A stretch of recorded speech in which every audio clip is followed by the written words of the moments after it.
The bank manager looked at me like I had lost my mind. "I'm sorry, Mr. Kowalski," she said, frowning at her computer screen, "but according to our records, you authorized your caregiver to be added to this account last month." I stood there at the counter of Associated Bank, a branch I'd been using for over 30 years, and felt the floor shift under my feet. "I authorized nothing," I said. She slid a form across the counter toward me. "This is the signature card we have on file, dated the 14th. I picked it up, studied it. The signature looked like mine, almost, but after 42 years of cutting keys, rekeying locks, and examining the tiniest details of security systems, I knew one thing better than most people know their own faces: details matter. The loop on the K was wrong, the slant was off by maybe 2 degrees, and the pressure, you could tell from how the ink pooled, was heavier than I ever write. That wasn't my signature. It was a forgery, and the man who forged it was sitting in my living room right now while my wife Evelyn watched the evening news. His name was Derek Simmons. He'd been our home health aide for nearly 2 years. He'd driven me to physical therapy. He'd picked up my prescriptions. He'd helped Evelyn carry groceries. He'd sat at our kitchen table and told us about his childhood, his dreams, his gratitude for being part of the family. And the whole time, every single day, he was robbing us blind. What I found when I started digging made me sick to my stomach. But before I tell you what Derek Simmons was really doing in my house, I need you to understand how a man who spent his entire life in the security business ended up being robbed in his own home. Before we go any further, let me ask you something. If you're watching this and you're over 50, you already know the world thinks we're easy targets. They think we're slow, out of touch, vulnerable. Subscribe to John Vengeance if you're ready to prove them wrong. Now let me show you how I did exactly that. My name is Raymond Kowalski. Most people call me Ray. I'm 67 years old and spent 42 years as a locksmith in Wauwatosa, Wisconsin, a quiet suburb just west of Milwaukee. I started as an apprentice at 19, bought out my mentor's shop at 25, built Kowalski Lock and Security into something I was proud of. We serviced residential clients, commercial buildings, banks, hospitals, even the police department. If it had a lock, I could open it. If it needed security, I could install it. 4 years ago, I sold the business to my longtime employee, a good man named Terry Wildgoss. I was 63, ready to slow down, ready to spend time with my wife Evelyn without a pager clipped to my belt. Evelyn and I had been married 44 years. She worked as a legal secretary at a downtown Milwaukee law firm for 3 decades. Sharp as a tack, that woman. She could read a contract and spot problems that lawyers missed, and she could read people even better. We had a good life, a paid-off house, enough savings to be comfortable, 2 grown children, our son Kevin, who lives in Minneapolis with his wife and kids, and our daughter Lisa, who's in Madison. We weren't rich, but we weren't worried either. Then, 22 months ago, I had a stroke.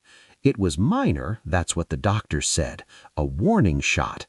I lost some feeling in my left hand for a few weeks, had some trouble with balance, but I recovered fully. Physical therapy, medication adjustments, lifestyle changes. Within 4 months, I was back to normal. But my family didn't see it that way.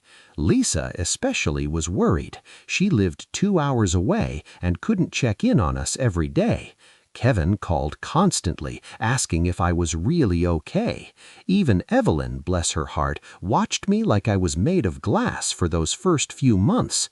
The man sitting across from me at Sunday dinners, smiling, patient, helpful, that same man would later try to have me declared mentally incompetent, but I didn't know that yet.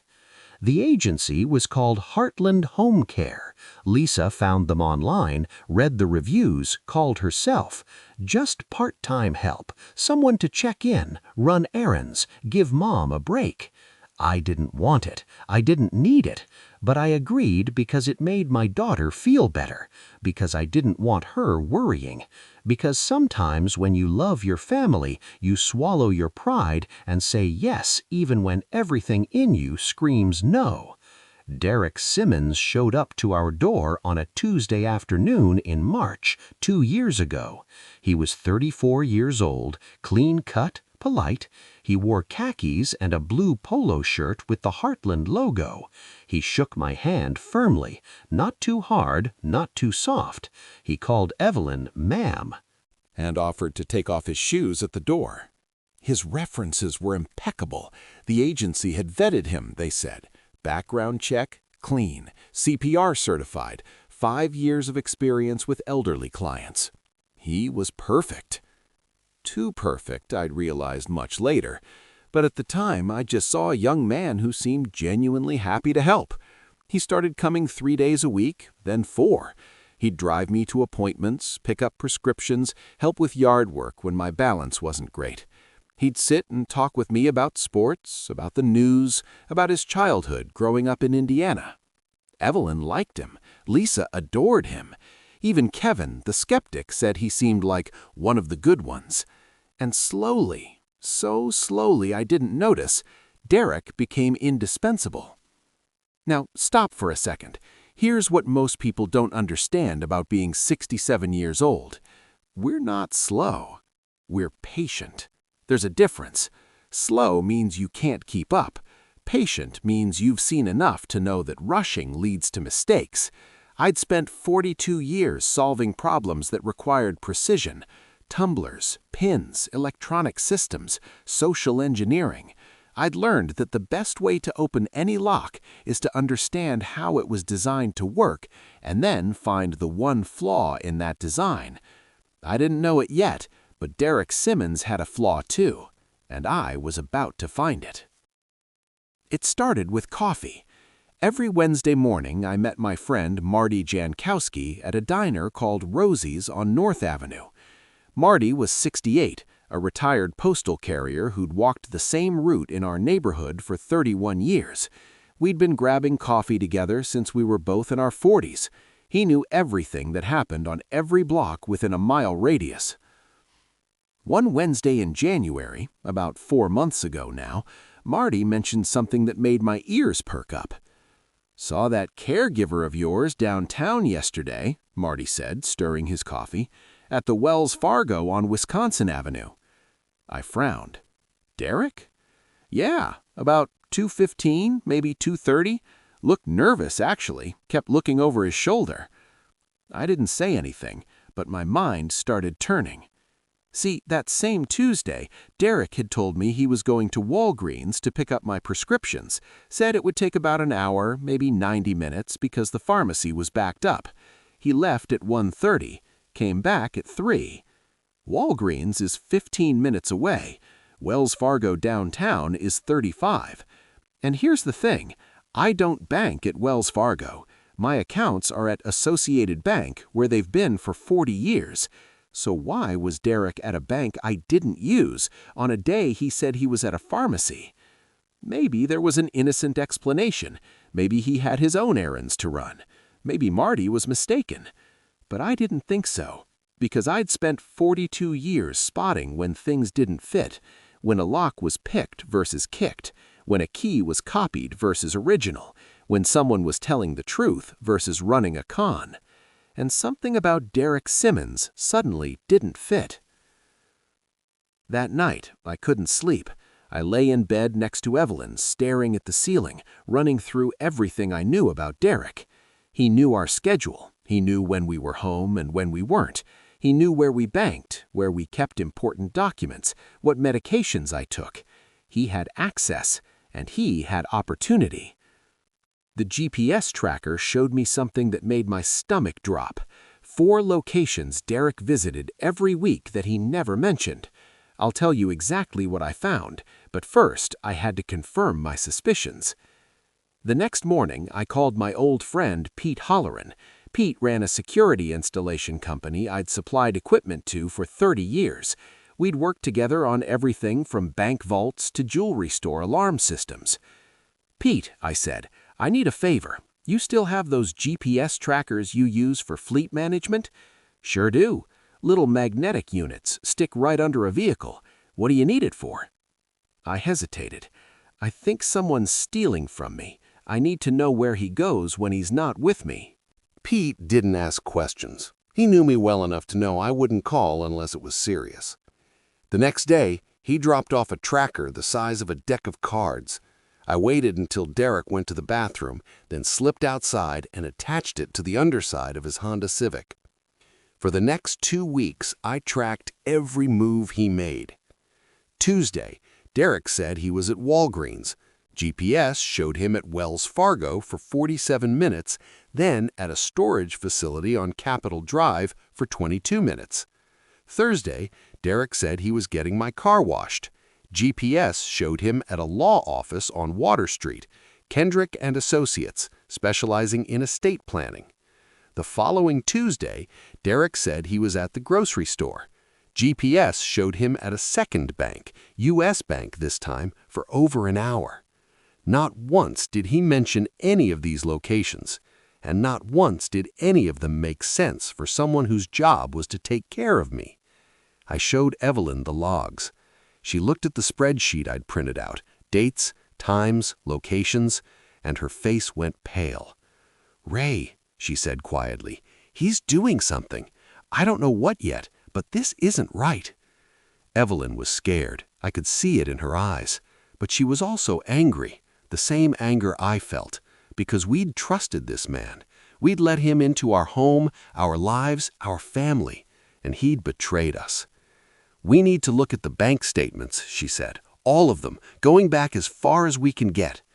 That's when my wife, my brilliant, methodical wife, went to work.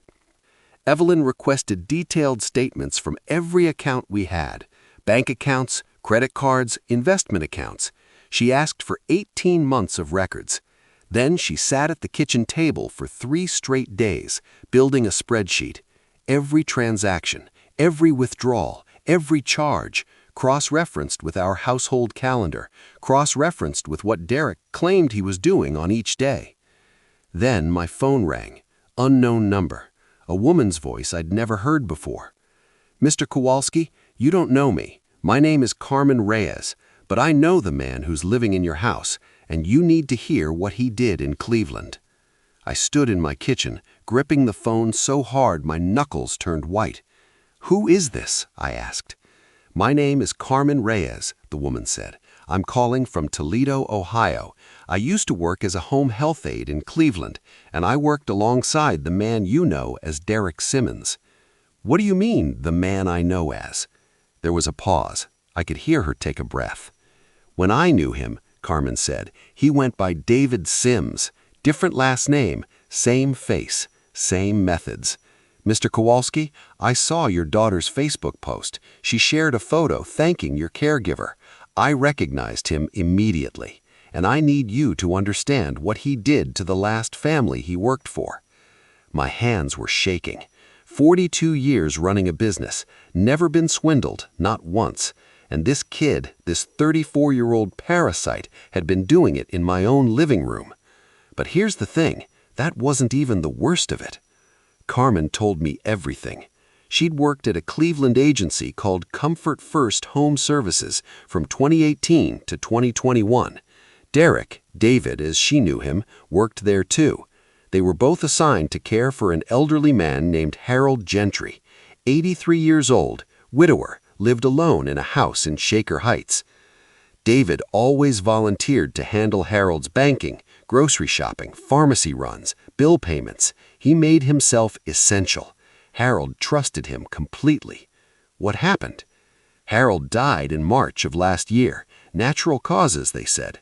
But 3 months later, his daughter, Margaret, started going through his finances, and she discovered that over the course of 2 years, $183,000 had vanished. I felt sick. I reported my suspicions to our supervisor while Harold was still alive. I told them something was wrong. They dismissed me, said I was jealous, paranoid. After Harold died and the truth came out, I quit. I couldn't work in that industry anymore. Why are you calling me now? Because I recognized his face, Mr. Kowalski, and because 3 months ago, Harold's daughter, Margaret, filed a police report. Cleveland PD opened an investigation. They're looking for him, and he has no idea they're coming. I thanked Carmen. I asked for her contact information, for Margaret Gentry's name, for anything she could provide. Then I hung up and sat down at the kitchen table, staring at the wall. Derek Simmons wasn't just a thief. He was a predator, a professional, and we were his latest prey. Evelyn walked in and saw my face. "Ray, what happened? Who was that?" I told her everything. When I finished, she was silent for a long moment.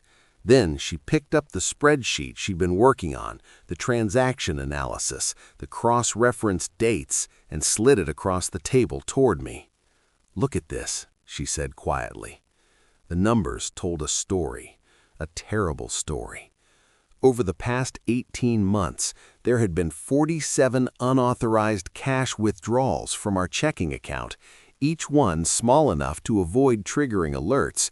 200 here, 300 there, occasionally 500. The total, $47,000. Every single withdrawal occurred on a day when Derek claimed to be running errands while I stayed home. And Evelyn had found something else. "Look at the signature cards," she said, pulling out photocopies from the bank. "Compare them to your actual signatures." I looked, and I saw what she saw. The same wrong loops, the same off-angle slant, the same heavy pressure. Every one of them was forged. Derek had been signing my name for a year and a half, and nobody, not the bank, not us, not anyone, had noticed. But that still wasn't everything. 2 days later, I received a piece of mail that made no sense. It was from the Wisconsin Department of Financial Institutions, a notice about annual report filing for something called Kowalski Family Trust, LLC. I had never created an LLC. I had never authorized a trust, and I sure as hell didn't know what this was. Evelyn and I drove downtown to the Secretary of State's office. I requested the formation documents for this supposed company. What I found made my blood boil. The Kowalski Family Trust, LLC, had been registered 8 months earlier. The registered agent listed was Derek Simmons. The organizer's signature, supposedly mine, was another forgery. He hadn't just been stealing from us. He'd been building a structure to steal everything. The house, the retirement accounts, the annuity from the business sale. All of it eventually transferred into a shell company he controlled. If he'd had another 6 months, we would have been left with nothing, and we never would have seen it coming. 3 days later, a sheriff's deputy pulled into our driveway. Evelyn came to get me. "Ray, you need to see this." I walked to the front door. The deputy handed me an envelope. It was a court summons.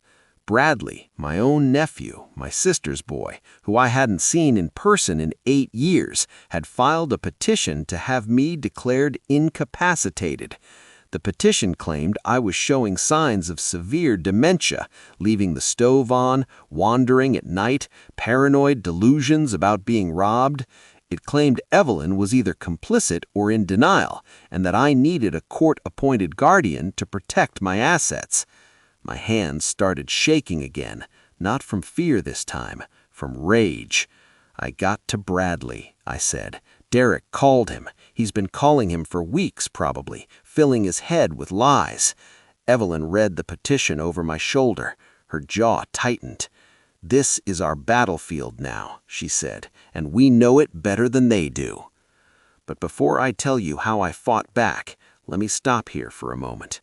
If you're still watching, I appreciate you more than you know.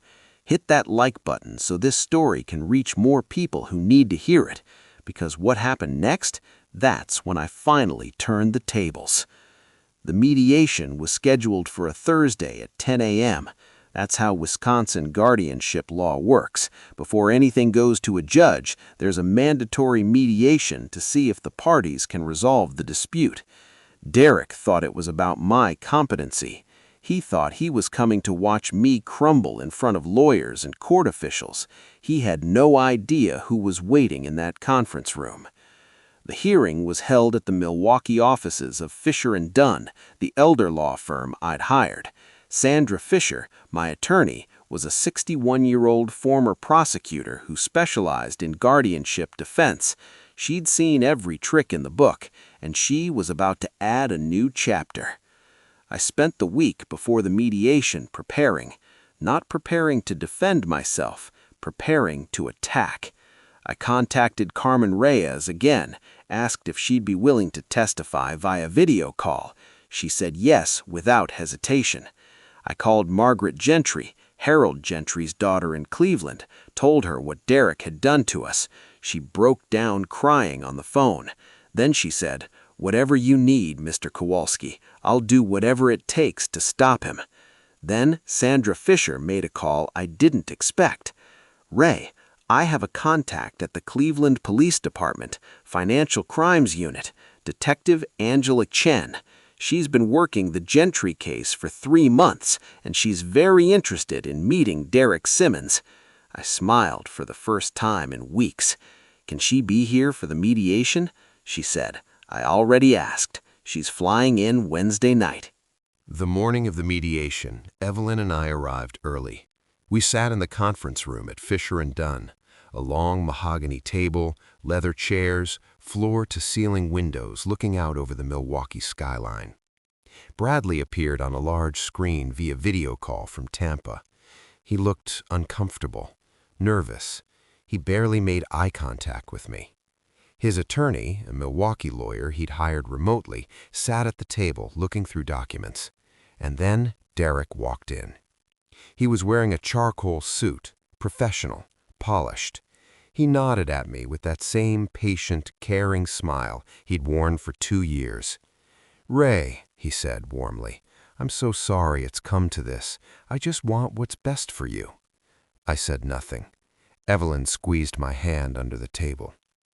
The court-appointed guardian ad litem, a neutral investigator assigned to assess my mental state, sat at the head of the table.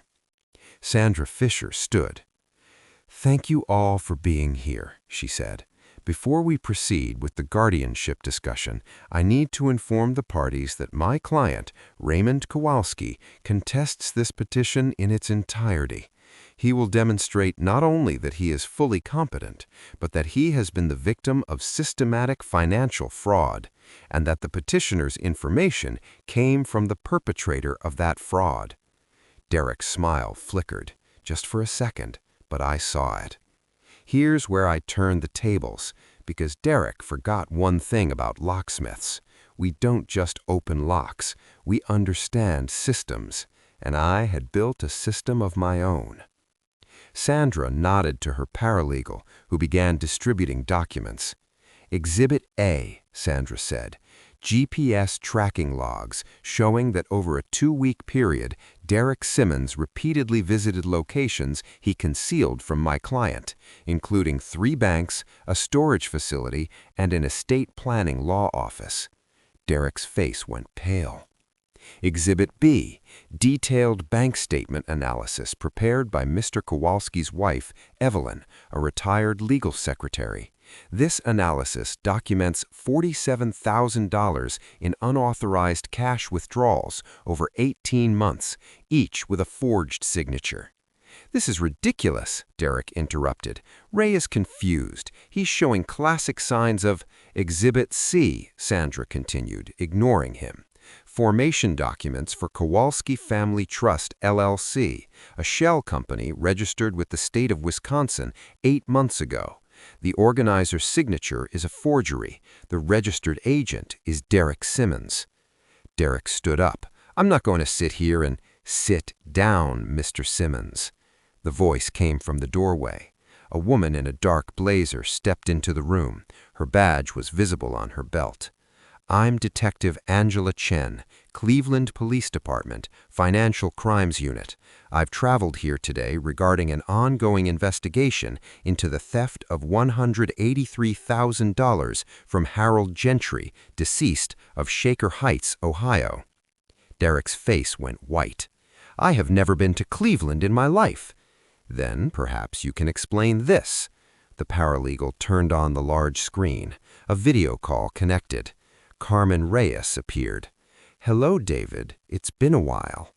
Derek stared at the screen like he was seeing a ghost. Carmen's testimony was clear and devastating. She described working alongside Derek, David Sims as she knew him, at Comfort First Home Services. She described his methods, the trust building, the gradual financial control, the isolation of the victim from family. Then another video window opened. Margaret Gentry. Her voice shook as she spoke. "That man stole $183,000 from my father. My father died alone, thinking he'd somehow lost his own money. He was ashamed. He didn't understand what happened. And now I know it was him, Derek Simmons, David Sims, whatever he calls himself. He killed my father's spirit before his body gave out." The guardian ad litem was taking furious notes. Bradley's attorney had stopped looking at his documents. He was staring at Derek like he'd never seen him before. And Bradley, my nephew, on the screen from Tampa, had his head in his hands. "Mr. Simmons," Detective Chen said, stepping forward, "the FBI has taken jurisdiction in this matter due to evidence of interstate wire fraud. A federal warrant for your arrest was issued this morning." Two uniformed officers stepped into the conference room. Derek's mask finally shattered. He turned to Bradley on the screen. "You were supposed to keep this simple. You were supposed to file the petition and shut up. I had 3 more weeks." He spun toward me, and for the first time I saw the real Derek Simmons, the cold, calculating predator beneath the charming facade. "You think you're clever, old man," he hissed. "You have no idea how close you came. 3 more weeks, that's all I needed. I was going to take everything you had, the house, the savings, every penny you ever earned, and you never would have seen it coming." I looked at him, and I said the only thing that mattered. "But I did see it coming, Derek. That's the difference between you and me. You thought I was just some confused old man. You forgot that I spent 42 years learning how locks work, how systems work, how to find the flaw in any design." I leaned forward, and son, you were full of flaws. The officers stepped forward. Handcuffs clicked around Derek's wrists. As they let him out, he didn't look back. Bradley's voice came through the speakers, broken and trembling. "Uncle Ray, I'm so sorry. I didn't know. He called me. He said you were declining. He said Aunt Evelyn was in denial. It all sounded so real. I thought I was protecting you." I looked at the screen, at my nephew, my sister's boy, a man who'd been manipulated by a professional con artist. "Bradley," I said, "you made a mistake, a serious one, but you're not the villain in this story. He is, and he's going away for a long time." Bradley wiped his eyes. "Can you ever forgive me?"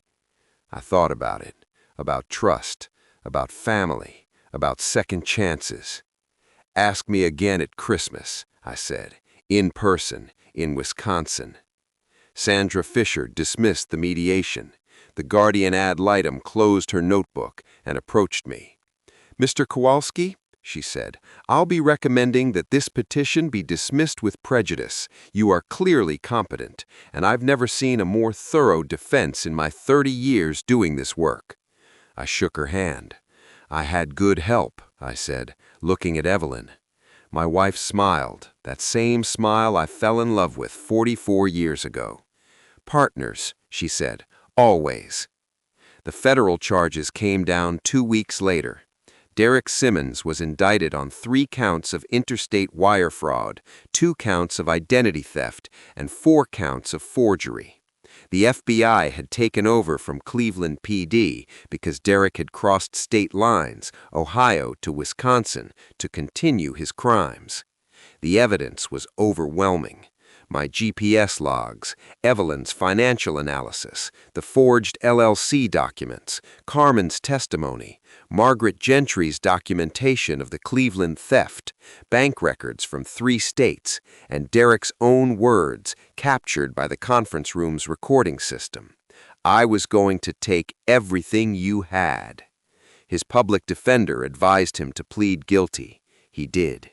6 years in federal prison, no parole in the federal system. He'll serve at least 85% of that sentence, plus an order to pay $230,000 in restitution, split between our family and the Gentry estate. Will we ever see that money? Probably not much of it. Derek doesn't have it anymore. Most of what he stole went to gambling debts and preparations for his escape to Ecuador. But that's not why I did this. I did it because some things matter more than money. Justice matters. Truth matters. Making sure he never does this to another family. That matters most of all. We recovered $31,000 directly, funds that had been frozen when Fidelity flagged his wire transfer attempt. Our homeowner's insurance covered another $12,000 under a policy provision for theft by caretakers that I didn't even know we had. The remaining $4,000, I consider it tuition, the cost of a lesson I'll never forget. That evening, I sat on my porch with Evelyn, same porch I've sat on for 38 years. The sun was setting behind the maple trees in our backyard, painting the sky in shades of orange and pink. For the first time in 2 years, I felt something I'd almost forgotten. Peace. Not victory, not triumph, just peace. Evelyn reached over and took my hand. "We did it," she said quietly. "We did it together," I said. "I couldn't have done any of this without you." She smiled. 44 years. I think we figured out how to be a team by now. I laughed. First real laugh in months. "I love you, Evie." "I love you too, Ray. Now let's go inside. I'm making pot roast." And just like that, life started to feel normal again. Bradley came to Wisconsin for Christmas. First time in 8 years. He drove up from Tampa, 20 hours straight, he said, because he needed the time to think. He showed up at our door on Christmas Eve with a bottle of wine and tears in his eyes. "Uncle Ray, I am so sorry. I didn't know how I let him manipulate me like that. I should have called you directly. I should have asked questions. I should have trusted you." I looked at my nephew, at the weight written across his face, at the weight he'd been carrying for months. "Bradley," I said, "come inside. It's cold out there." We talked for 3 hours that night. About Derek, about family, about how easy it is to believe lies when they're wrapped in concern. He knew exactly what to say, Bradley admitted. He made it sound like I was the only one who could save you, like everyone else was in denial. And I wanted to be the hero. I wanted to protect you. "That's what he counted on," I said. "Your good intentions. He weaponized your love for this family." Bradley nodded. "I'll never let that happen again." "I know you won't." Christmas dinner was the biggest we'd had in years.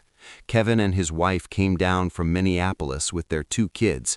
Lisa drove in from Madison, still carrying guilt about recommending the agency that sent us Derek. I pulled her aside after dinner. "Lisa," I said, "stop blaming yourself." "But Dad, if you hadn't what? Tried to help? Tried to make sure your parents were taken care of? You did everything right. The agency failed us.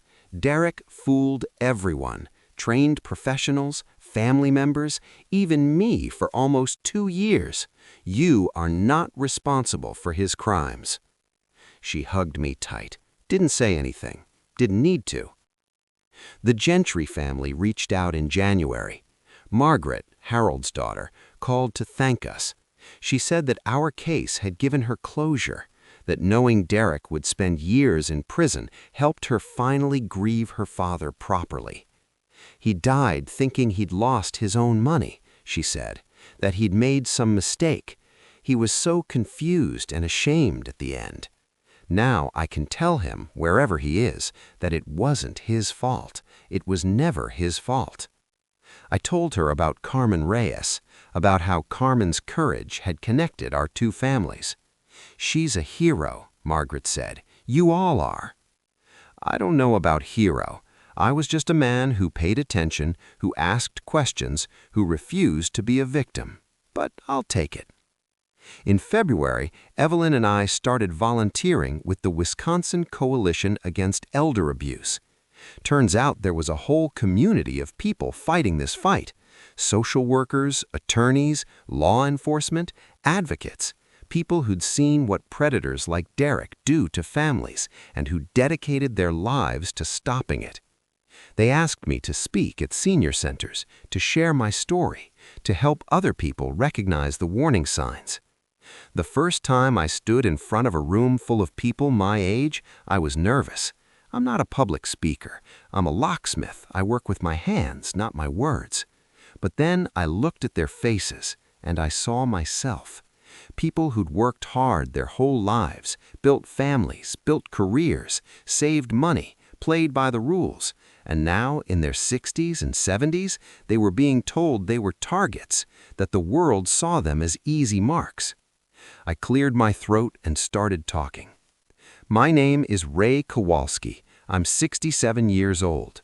I spent 42 years in the security business, and 2 years ago, a man half my age almost stole everything I had. The room went silent. "Here's what I learned," I continued. "They're counting on us to be trusting, to be polite, to give people the benefit of the doubt. Those are good qualities. They make us who we are, but they can also make us vulnerable." I talked for an hour about Derek, about the warning signs I missed, about the questions I should have asked, about how Evelyn and I fought back. When I finished, a woman in the front row raised her hand. "Mr. Kowalski," she said, "my daughter hired a caregiver for me 6 months ago. Nice young woman, very helpful, but lately some things haven't added up. I didn't know what to do. I didn't want to seem paranoid." I smiled. "Trust your instincts," I said. "If something feels wrong, it probably is. And you're not paranoid. You're paying attention. That's the most important thing you can do." After the talk, a dozen people came up to share their own stories. Some had been victimized, some had suspicions they'd been afraid to voice, some just wanted to thank me for speaking up. I gave them my phone number, told them to call if they ever needed advice. 3 of them have called so far. Last month, Evelyn and I finally took the trip we'd been postponing since my stroke. Door Coney, Wisconsin, the peninsula that juts out into Lake Michigan like a crooked finger. We'd been talking about going for years, renting a cabin, watching the sunset over the water, eating cheese curds and cherry pie. We stayed for a week. Every morning, we drank coffee on the porch of our rental cabin, looking out at the lake. Every afternoon, we explored little towns with names like Fish Creek and Egg Harbor and Sister Bay. Every evening, we watched the sun sink into the water, painting the sky in colors I don't have words for. One night, sitting on a beach at sunset, Evelyn turned to me. "Ray," she said, "are you happy?" I thought about it. 2 years ago, I had a stroke that made my family think I was fragile. I spent 22 months being slowly robbed by a man I trusted. I was nearly declared incompetent by my own nephew. I had to fight for my dignity, my money, and my freedom. And now I was sitting on a beach with my wife of 44 years. My family was closer than ever. I was helping other people avoid what happened to me. I had purpose. I had peace. "Yeah," I said, "I'm happy." Evelyn leaned her head on my shoulder. "Good," she said, "because I'm not going anywhere. Neither am I." We sat there until the stars came out. I'm 67 years old. I've been a locksmith, a business owner, a husband, a father, a grandfather. I've survived a stroke, a con artist, and a betrayal that could have destroyed everything I built. And I'm still here. That's the thing about getting older. People assume you're winding down, that your best days are behind you, that you're just waiting for the end. They're wrong. Every day I wake up is a gift. Every morning I drink coffee with Evelyn is a blessing. Every time I help someone else avoid a predator like Derek Simmons is a victory. I'm not done yet, not by a long shot. Looking back, I don't regret a thing. Not the sleepless nights, not the risks I took, not the money I spent on lawyers and investigators. Because in the end, I protected what mattered. My wife, my family, my home, my dignity. Derek Simmons thought he could take all of that away from me. He thought I was just a confused old man who wouldn't fight back. He was wrong. And now he's got 6 years in federal prison to think about just how wrong he was. If you've ever had to stand up for yourself when no one else would, I want to hear from you. Drop a comment below and tell me your story. And if this story meant something to you, if it made you think about someone you love or something you've been through, subscribe to John Vengeance for more stories of justice and payback. Share this video with someone who needs to hear it, a parent, a grandparent, anyone who might be vulnerable. Because the Derek Simmonses of the world are out there. They're charming, they're patient, and they're counting on us to stay silent. Let's prove them wrong. Stay fierce, because every story deserves its moment of sweet revenge.